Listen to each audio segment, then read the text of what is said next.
When you start to discuss the schools of thought in second language acquisition, a good starting point would be structuralism back in maybe the 20s and the 30s, where language was viewed as basically a set of rules, a set of language rules that a language has, the structures, and which it is, but when we use language, we don't always consciously refer to all those rules as we see with our first language. And if you combine that with a learning method of behaviorism, which is the concept that we learn just by repeating and drilling something over and over again, and it becomes a habit, basically, then you end up getting a traditional and kind of dry foreign language method, which involves studying the grammar, talking about the grammar, usually not even in the target language, but just in your language, and then going through different drills in order to, memorize the grammar. And this began to be questioned by Noam Chomsky and others in the 60s and 70s, realizing that the language is much more complex than just learning the rules and applying them, that it seems to involve language use seems to involve a subconscious process of being able to communicate and use the language, and not a continual reference to what's the rule for that. It becomes this subconscious process. So there was an effort to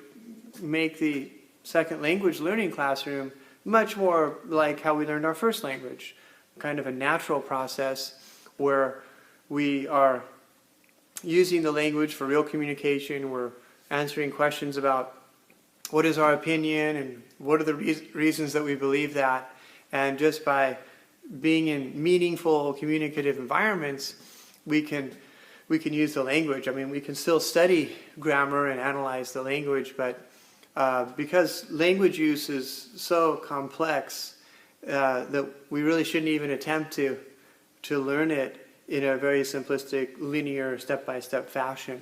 And that leads to rationalism and cognitive views of language and language learning. And then that would lead to constructivism, which is similar to rationalism in that we're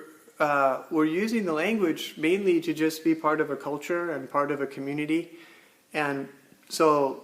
that would affect the language learning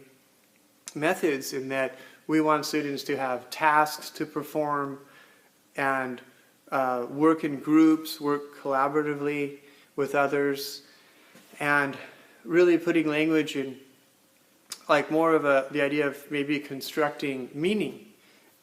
constructing the reality that's around you. And so that again, that's like an overview of the schools of thought of second language learning, and what's really by the 1980s developed into a lot of real natural type methods, communicative methods, and which makes the classroom and the learning process a lot more interesting than just studying grammar and drilling it. And so we're happy, that these philosophies have had such an impact on our teaching.